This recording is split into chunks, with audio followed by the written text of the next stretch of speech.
T-minus 10, 9, 8, 7, 6, 5. All three engines up and burning. 2, 1, 0, and liftoff. Coach on Fire Radio.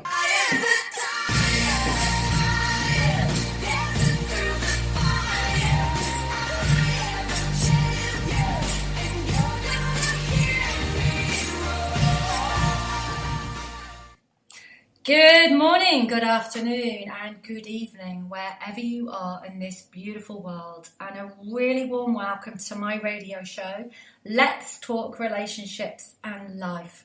And you know, it really is wonderful to have you with us today, and I'm so excited to introduce my guest in a moment. But first, I just wanted to take a minute to talk to you about what you can really expect to learn and how you're going to feel inspired by the shows which are aired every other Saturday. And my name is Louise Armstrong, and I like to call myself a healer of hearts because my deepest thing to help people with is emotional healing. And I have such a passion and a drive in life about relationships, and this really stems from my own personal transformation. And now I'm hugely motivated to take my relationship business to a new level and to allow other speakers, motivators, coaches, therapists and healers from all over the world to share their knowledge and expertise as well. And I really believe that all of us crave to be emotionally loved. And that could be, you know, on a romantic level, personal, or perhaps through friendships. And if we're unable to make that connection, it's really because we are emotionally wounded ourselves. And so self-love is the very first step in healing before we can even look at making a real emotional connection with someone else. And I know so many of us struggle with relationships, and perhaps right now that's you. Maybe you're recently divorced or going through a breakup. Your partner's had an affair. Or maybe you're struggling with your mother or your father, or perhaps your children. Or maybe a work colleague has let you down really badly. Or a lifelong friend has just deserted you. Or perhaps you are looking to take your relationship, your marriage to a completely deeper level. Well, you know, this is where we come in to really help you heal your wounds and love yourself once again so that you can really make those emotional connections that I know we all crave. Well, I have an amazing relationship business and I love helping individuals and couples all over the world. And now I really feel this is the right time for me to give other experts the chance. You're going to really learn valuable tips, advice and strategies. You're going to gain huge knowledge from experts all over the world. Life is all about relationships. The better the connection, the better the quality of life. Right, enough about me, and I'm so excited to introduce our guest today, the beautiful Eleanor Angel. Good morning, Eleanor. Good morning, Louise. So good to be with you. It's so wonderful to have you, and you are from one of my favourite countries in the whole wide world. Tell us where you're from.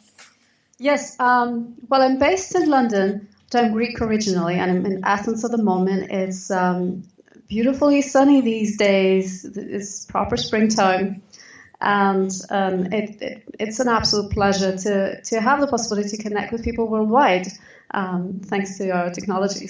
And thank you, Louise. Yeah, thanks to technology. I mean, technology is amazing. And it's not really my friend, and I've got to make it my friend because I'm a real technophobe. But yes, technology is amazing, allowing us to connect. And yes, you're from the beautiful country of Greece, which is very, very dear to my heart.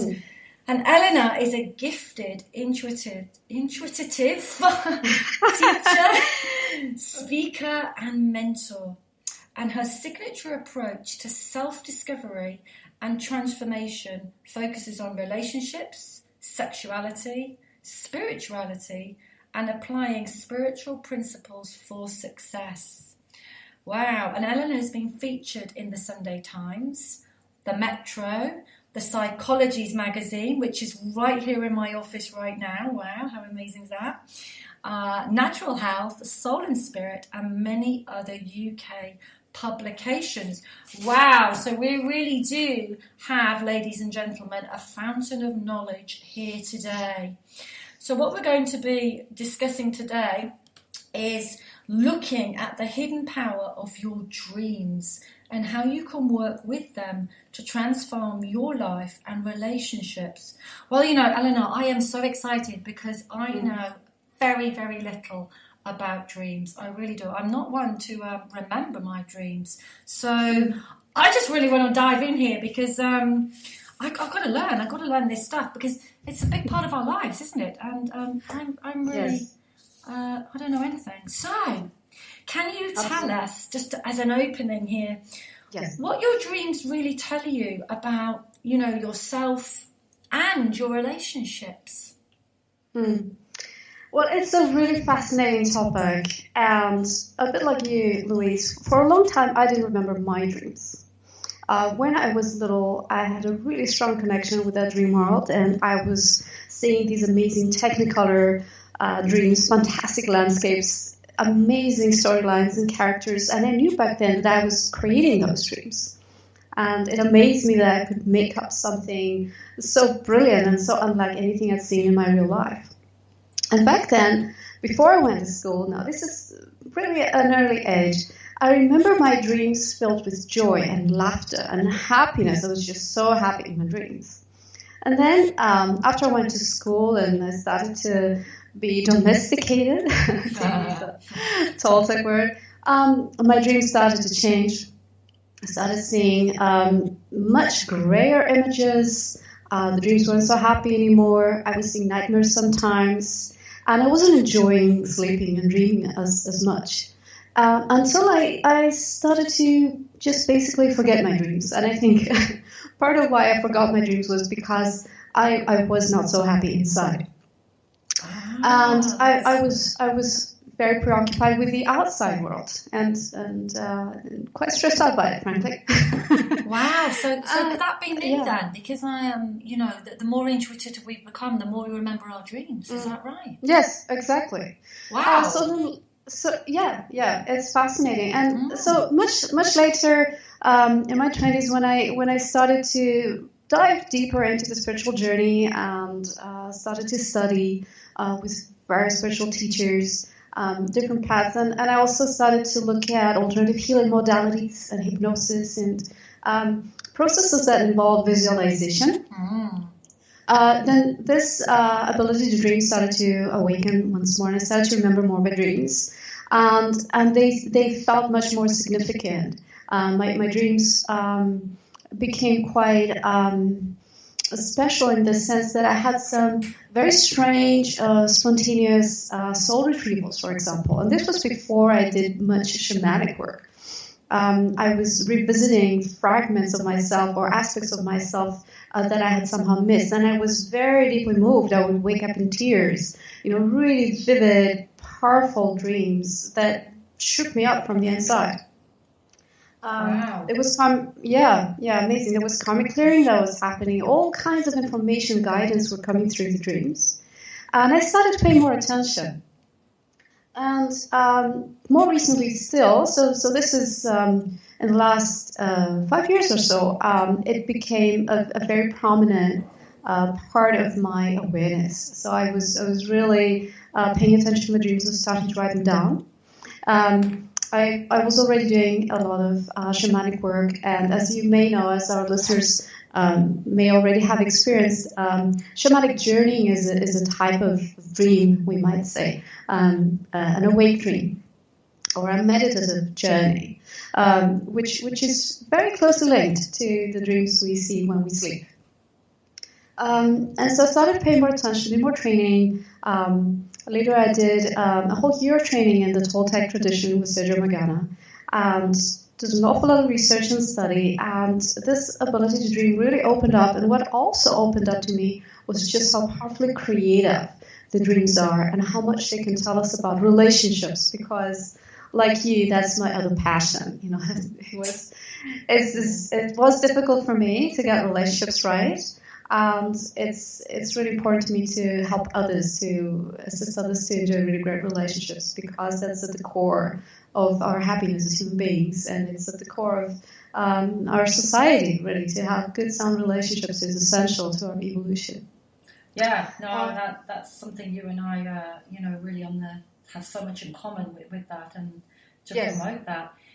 Can you just, I just want to hear a little bit about how that really changed your life from you understanding what your dreams are telling you, and being far more aware of what is going on inside of you. How did that affect you personally? Because I always think that might help the listeners out there, because they could be really struggling right now. So when we can relate to something, it's really helpful. Are you able to share that with us? Sure, absolutely. So what your dreams tell you about you and your relationships is what's really happening in your psyche. And it's very literal, and it's very detailed. So a lot of the time, we might dream of conflicts, of difficulties, being chased, for example, or being threatened by someone or people in dreams. I remember one dream that I had where I was in a black and white landscape, and some places were very white, and some places in the dream were very dark in the shadows. And there was an ominous feeling about this dream. There was just me, and I was aware of male presences around me. Okay, so and these male characters were sometimes in the field of my vision. I could just catch a glimpse of them, and sometimes I knew they were somewhere in the shadows. And some were very young. I was aware of young boys, for example, and some were older, so older men. And there was this sense that whereas some of those characters were a little bit friendlier mainly, they were dangerous to me. So it was a sense of danger around all these male figures. It was a fascinating dream. Is this a recurring dream you had, or is it just a one you can remember? It was a one-off. This was when I was starting to do dream work specifically. And listeners will find this also, as we start to pay attention, start to record our dreams, and start to engage with the dreams, then our ability to remember a lot of detail, and our ability also to transform the dreams and to get all the information, all the wisdom, and all the potential for transformation increases.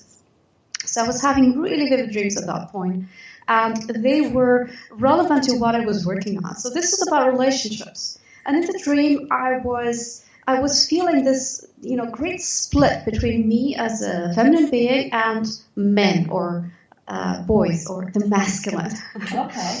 Manifesting in all those different characters and figures that were mainly dangerous to me. I thought that was fascinating. And I went into different places in a building. As I've shared in a video I recorded, when we see a building or a home, that's usually our self, okay, our body, or our self in its wholeness. Okay, whether it's a home we recognize, like where we actually live in, or a family home, or a building we don't recognize. And it just shows us how far we're in our awareness or our identification, how much we have owned this space that we see in the dream. So in my dream, I was seeing something I wasn't familiar with. It was an unfamiliar environment, but there were some rooms that I recognized. And I could see some boys, and I could see that some of them were lonely, and some of them were hurting. Some of them wanted to play a little bit. And then there were all these men who were chasing me. And eventually, I ended up in this room, and I had to shut myself in to protect myself. And guess who turned up? Superheroes. There was Johnny Depp and Bruce Willis. Oh, wow. What a dream. Yeah, exactly. And they were there to help me and protect me. And obviously, the extremely sexy guys. So I was very happy for their presence. But what this showed to me was that in my psyche, there was a real split. That there was a real fear around the masculine. And there was a fragmentation. There were all these different characters, and I was compartmentalizing, and I was trying to protect myself, and I knew there was something more in the connection there. between the little boy that needs some love and the superhero who's idealized, and maybe represents some of my sexual fantasies. So I worked on that dream. I